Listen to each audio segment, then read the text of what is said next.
বেগম যদি দিদিভাইয়ের ক্ষতি চাইতো তাহলে এই বাড়িতে কাউকে কিছু না বলে, কিছু না বুঝতে দিয়ে আগুনে দিদিভাই শাড়ি পুড়ে যেতে দিত।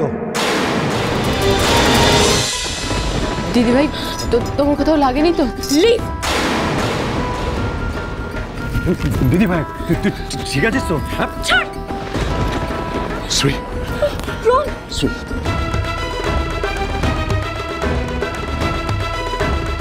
তুমি ঠিক আছো তো?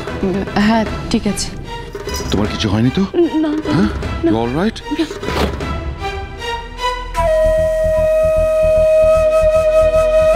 কি হচ্ছে কি এসব?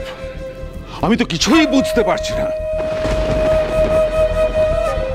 এভাবে পূজায় বাধা দিচ্ছ তুমি?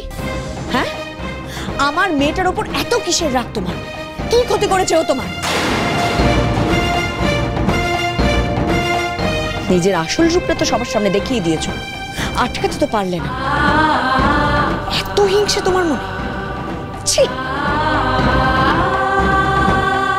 আমি তো ভাবতেই পারছি না ও যা খুশি করতে পারে। ওর উপর ভরসা করবো কি করে? আজকে সকলের সামনে পুজোর মধ্যে শ্রীকে ধাক্কা মেরে ফেলে দিল এইভাবে, যা কিছু হয়ে যেতে পারতো।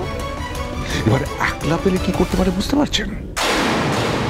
বেগম যদি দিদিভাইয়ের ক্ষতি চাইতো তাহলে এই বাড়িতে কাউকে কিছু না বলে, কিছু না বুঝতে দিয়ে আগুনে দিদিভাই শাড়ি পুড়ে যেতে দিত।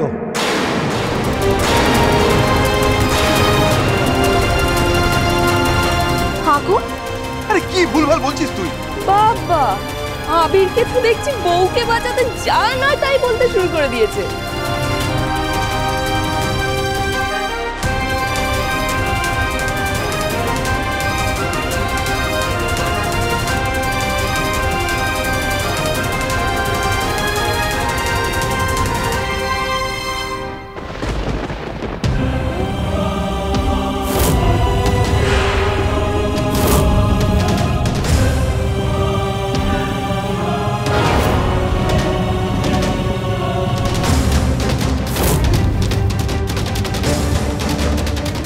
বর্দি ভাই, তুই ঠিক আছিস তো?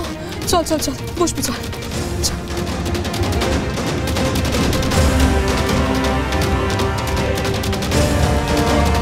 আনকনসিয়াসলি দিদিভাই আঁচলটা মোমবাতির উপর পড়েছিল। সময় মতো বেগম আগুনটা না নেভালে অনেক বড় একটা অ্যাক্সিডেন্ট হতে পারতো, অনেক বড় একটা সর্বনাশ হতে পারত। কিন্তু যে দিদিভাইকে নিয়ে এত কনসার্ন দেখাচ্ছে, সে দিদিভাই পাশের থেকেও আগুনটা টের পেল না। মিস্টার রন রে, কি করে সম্ভব? নাকি ধরে নিতে হবে আপনি জেনে বুঝে? আবির,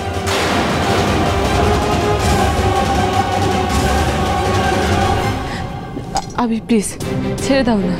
যখন কারোর কোনো ক্ষতি হয়নি তখন তার কথা বাড়িয়ে কোনো লাভ নেই না। আমরা উপরে যাই, চলো। বেগম দাও মেরে জিতে বেরিয়ে যেতে পারবে না। খেলা আমার দিকে ঘোরাতেই হবে, যে করেই হোক। বুধুয়া সোম থেকে রবি প্রতিদিন সন্ধ্যে 7:30টায় স্টার জলসায় ও ডিজনি প্লাস হটস্টারে।